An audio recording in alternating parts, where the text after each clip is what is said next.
नमस्कार दोस्तों, कैसे हैं आप लोग? स्वागत है मेरे यूट्यूब चैनल देव केमिस्ट्री एजुकेशन पर। आप लोग मेरे चैनल को सब्सक्राइब करें और बेल आइकन को दबा दें। विलयन भाग 3 में आज हम लोग विलयनों की सांद्रता प्रदर्शित करने की रासायनिक विधियों का अध्ययन करेंगे। इसके अंतर्गत मोलरता, मोललता, मोल प्रभाज और नॉर्मलता आते हैं। तो आज की वीडियो में हम लोग मोलरता और मोललता का अध्ययन करेंगे।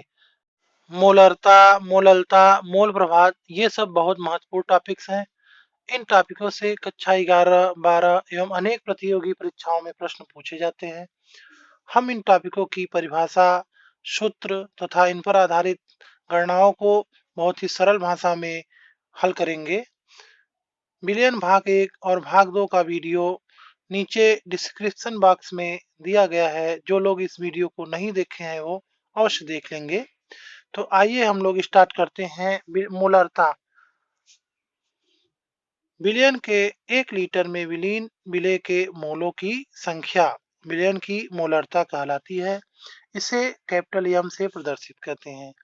तो यहाँ पे विलयन की मोलरता का जो सूत्र बनेगा, विलेय के मोलों की संख्या बटे विलयन का आयतन लीटर में।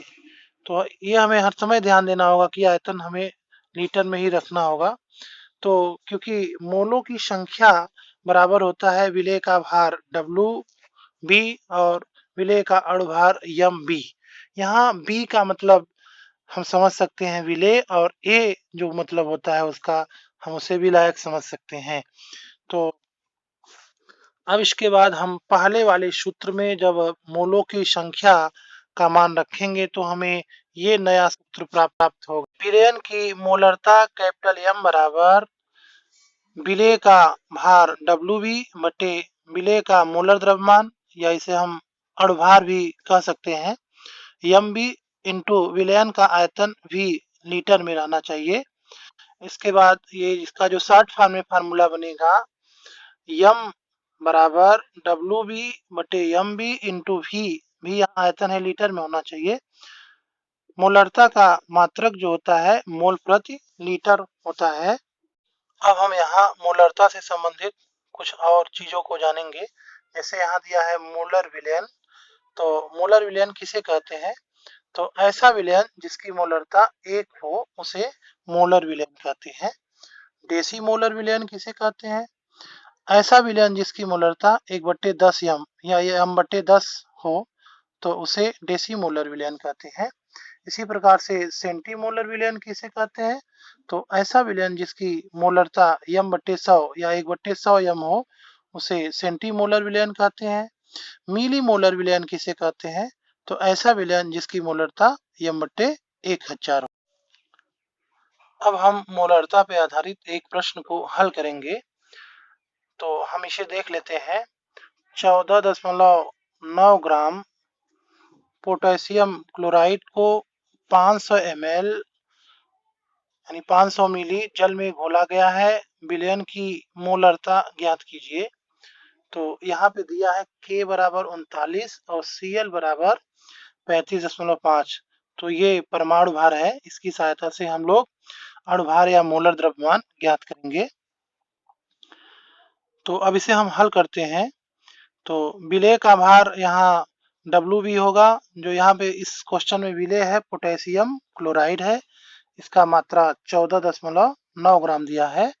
तो विलेय का भार 14.9 ग्राम हो जाएगा। इसके बाद विलयन का आयतन 500 मिली दिया गया है, यानी 500 ml।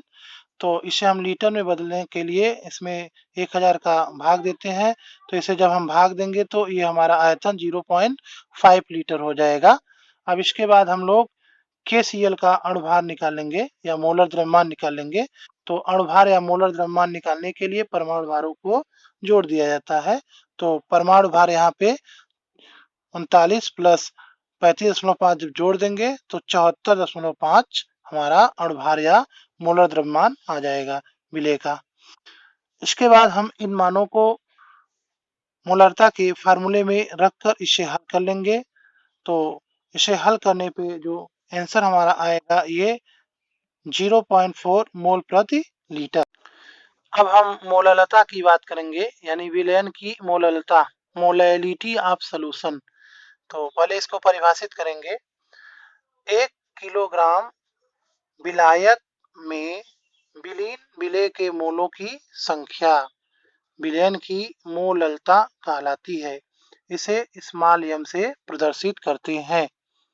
तो इसका जो फार्मूला बनेगा, विलयन की मोललता स्मॉल m बराबर विलेय के मोलों की संख्या बटे विलायक का भार ग्राम में। यहाँ पे देखिए ध्यान देने वाली बात यह है कि यहाँ विलायक का भार ग्राम में होगा और पूरे फार्मूले में 1000 का गुणा कर देंगे। तो यहाँ जो शॉर्ट फॉर्म में फार्मूला बनेगा, m बराबर WB/MB इंटू WA। WA यहाँ पे विलायक का भार होगा और इंटू 1000। तो यहाँ पे WB, WA और MB क्या है इसको बता दिया गया है। मोललता का मात्रक मोल प्रति किग्रा होता है, इसे हमें ध्यान देना होगा। अब हम मोलरता और मोललता को तुलनात्मक रूप से जानेंगे। तो पहले हम दोनों में समानता की बात करते हैं। तो जैसा कि हम जानते हैं, मोलरता में भी मोल आता है और मोललता में भी मोल आता है, यानी दोनों के सूत्रों में भी मोलों की संख्या आती है। तो मोलों की संख्या बराबर W/M, यानी WB/MB दोनों ही सूत्रों में रहता है। अब इसके बाद हम लोग अंतर की बात कर लेंगे। तो दोनों में अंतर ये होता है कि मोलरता में विलयन का आयतन चाहिए होता है, जबकि मोललता में विलायक का भार चाहिए होता है। ये हमें स्पष्ट रहेगा तो हम लोग को सवाल लगाने में बहुत ही सुविधा होती है। ये पकड़ने में बहुत आसानी होती है कि इस सवाल में कौन सा सूत्र अप्लाई करें। मोलरता और मोललता पर ताप के प्रभाव भी बहुत बार पूछे जाते हैं।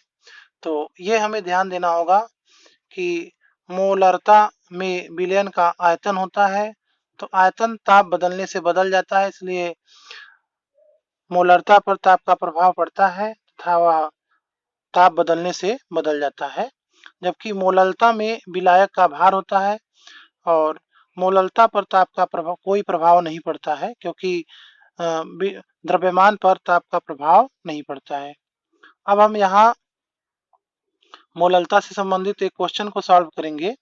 तो क्वेश्चन यहाँ हम पढ़ रहे हैं, 10 ग्राम कास्टिक सोडा यानी NaOH को 500 ग्राम जल में विलय किया गया, विलयन की मोललता की गणना कीजिए। तो यहाँ Na23 और O16 और H1 ये परमाणु भार दिए गए हैं, इससे हम अणुभार या मोलर द्रव्यमान निकाल सकते हैं।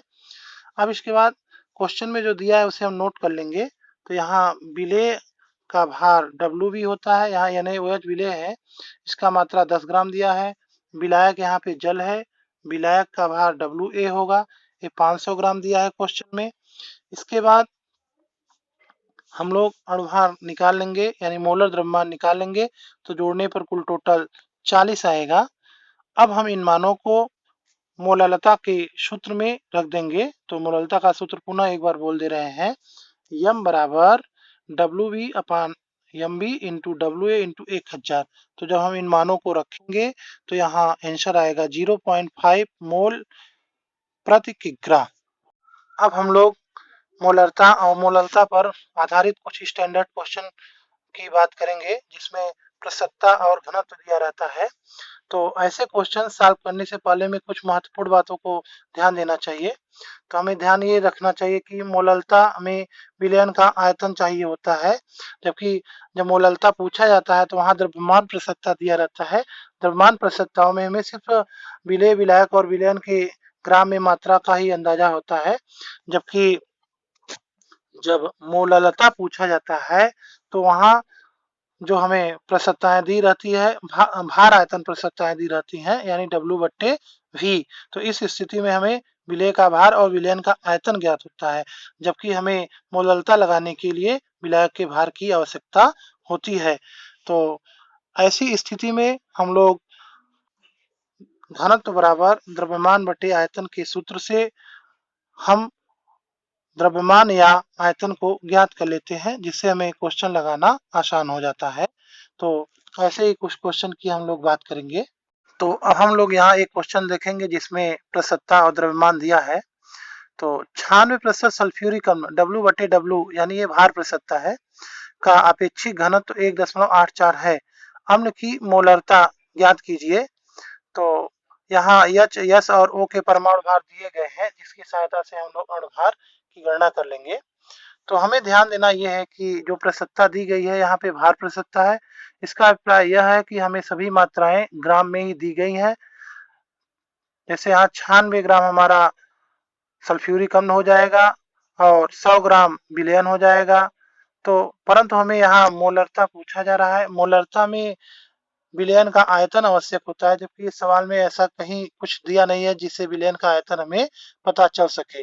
परंतु हम लोग यहाँ घनत्व दिया है, तो इसकी सहायता से हम लोग आयतन निकाल सकते हैं। जैसा कि हमने देखिए नीचे निकाला है, तो इसको निकाल कर पुनः हम लोग जब मान रखते हैं तो इसका मतलब मोलरता ज्ञात हो जाएगा। तो यहाँ पे हमने रखा है, देख सकते हैं इसका आंसर 18.02 मोल प्रति लीटर आएगा। इसे आप लोग सॉल्व कर लेंगे। यदि प्रश्न में प्रतिशतता और घनत्व दिया हो तो हम लोग मोलरता की गणना इस सूत्र से भी कर सकते हैं। मोलरता बराबर x प्रतिशत इंटू 10 इंटू घनत्व बटे अणुभार।